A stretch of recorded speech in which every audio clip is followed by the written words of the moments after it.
Hola, muy buenas tardes. Soy Norma Flores. Voy a dar continuidad a una serie de exposiciones que vengo presentando en esta oportunidad acerca del derecho procesal civil. Trataré el tema de acción, jurisdicción y proceso, así como los sujetos procesales y sus características. Cuando hablamos de acción y proceso, nos estamos refiriendo a unos factores que han sido catalogados dentro de la categoría de trilogía estructural o tricotomía originaria del proceso o trípode de encijado. Un poco rebuscados las tipologías o las nomenclaturas, pero es lo que se establece dentro de la rama del conocimiento jurídico.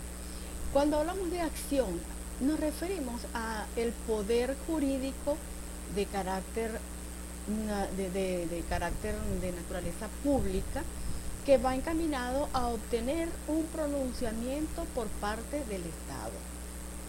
En este caso podríamos decir que es un derecho de todas frente al Estado y que es un mecanismo de defensa para hacer valer los derechos que nos han sido vulnerados.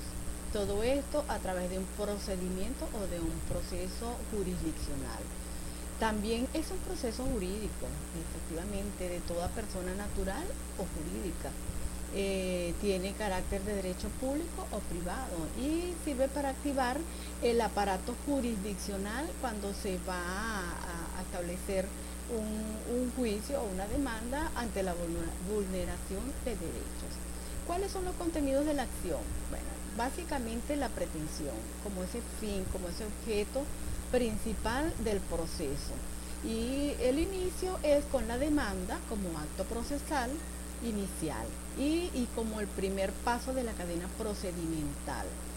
Y asimismo como medio que permite hacer valer el derecho, pero no constituye un derecho en sí mismo. ¿Qué clases de acciones hay?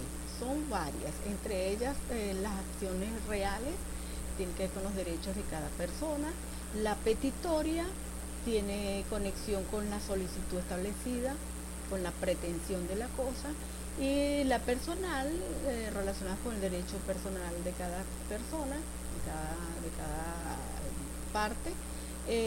Posesoria cuando tiene efectos de carácter jurisdiccional. Ejecutiva, fundamentada en el derecho sustancial. Declarativa, en esta se basa en el derecho controvertido en juicio ante un proceso. Tenemos de nulidad oblicua y pauliana. Estos son efectos o caracteres sustanciales. Tenemos también las acciones de tipo penal, que están relacionadas básicamente con demandas acusatorias. Ahora bien, ¿cuáles son las características de la acción? Bueno, básicamente constituyen derechos subjetivos, tiene carácter público y además tiene carácter autónomo. En cuanto a la jurisdicción, nos encontramos con que respecto a su definición, nos preguntamos, ¿es una competencia? Ya lo veremos más adelante. Etimológicamente, proviene del vocablo jurisdictio, la jurisdicción, que significa poder de declarar en la antigua Roma por parte de un magistrado. Ahora bien, la jurisdicción es el poder genérico de administrar justicia. Son poderes y atribuciones de la soberanía del Estado. Asimismo, es la potestad pública genérica de todo tribunal y del Estado para satisfacer pretensiones de una persona jurídica o natural. ¿Cuáles son las funciones de la jurisdicción?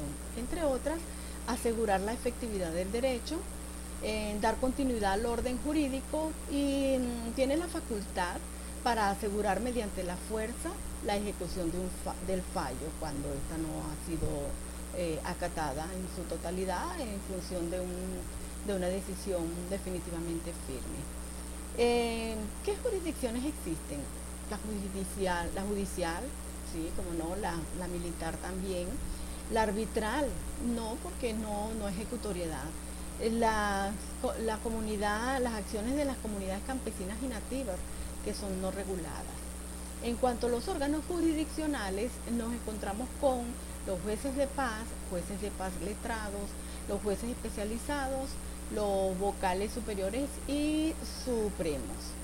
Asimismo, la jurisdicción está integrada por algunos elementos como son las partes, los terceros intervinientes, el juez y el procedimiento legal como tal. Finalmente, la jurisdicción es el fin del proceso. Nuevamente la confusión en cuanto a la definición de jurisdicción, porque tiende a confundirse con el proceso. A continuación, les voy a hablar acerca del proceso. El proceso es una relación jurídica trilateral. Trilateral porque está compuesta por el demandante, el demandado y el órgano jurisdiccional. Este constituye un medio, el medio básico y fundamental que permite satisfacer pretensiones de toda persona de orden jurídico o natural que signifique la obtención de la justicia. En cuanto hablamos de pretensiones, como es elemento fundamental del proceso y como diríamos como el objeto principal, nos encontramos con 4 etapas. Una de ellas es la calificación. Esta es potestad de los entes jurisdiccionales. Las excepciones, que es la facultad que tiene el demandado de establecerlas. Tenemos también las etapas de control interno y de sentencia. Vale acotar que en el proceso civil las partes intervinientes son el demandante y el demandado. En cuanto a los niveles del proceso, nos encontramos con niveles estructurales y son 2, presupuestos procesales y presupuesto de las partes. En cuanto a los procesales, nos encontramos en los postulados de 2 posiciones, la jurisdiccional y la de competencia. La jurisdicción ya sabemos que es la facultad de establecer, de cumplir o de satisfacer una pretensión.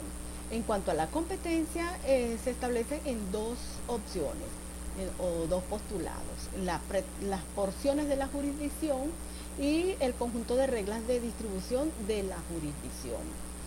Los criterios de la competencia se relacionan con el territorio, que es el punto donde se establece la delimitación geográfica para entablar un proceso. En este caso, regularmente se establece en función de la jurisdicción o de la dirección donde vive el demandado. Y tenemos el turno, que corresponde a ese momento, a esa citación establecida por los entes jurídicos de acuerdo al seguimiento del proceso, un proceso regular. La cuantía se establece en cuanto depende de la pretensión establecida, igual que la funcionalidad o grado, depende de lo mismo. Y materia, y el otro criterio es la materia o especialidad. Bien. Para continuar voy a presentarles los sujetos procesales. Los sujetos procesales, en cuanto a su definición, son todas las personas naturales y jurídicas, así como los órganos estadales que intervienen en un proceso, cualquiera sea su rol y cualquiera sea su participación. Ahora bien, ¿cuáles son esas partes? Esas partes son el Ministerio Público, la Defensa Pública, órganos de policía de investigación penal, la víctima, el imputado y los auxiliares de las partes.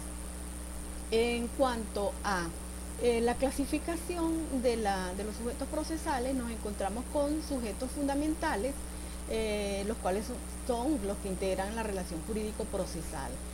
Tenemos también los sujetos connaturales, que es la participación habitual y decisiva. Cuando hablamos en este caso nos referimos a la secretaria, los alguaciles, los escribientes, entre otros. Y tenemos también los sujetos eventuales que pueden estar o no en un juicio. Pudiera ser el público, pudiera ser el acusador civil. Bien. En cuanto a las características de los sujetos procesales, entre otras, voy a mencionarles que deben velar por el cumplimiento de la pena y de las medidas de seguridad. También deben tener la capacidad procesal, es decir, deben ejercer, actuar y asumir cargas procesales de acuerdo a el desarrollo y evolución del proceso como tal. Y la capacidad procesal puede ser temporal o definitivamente limitada o anulada, y esto puede ocurrir por razones naturales o patológicas. Muchísimas gracias por su atención. Soy Norma Flores.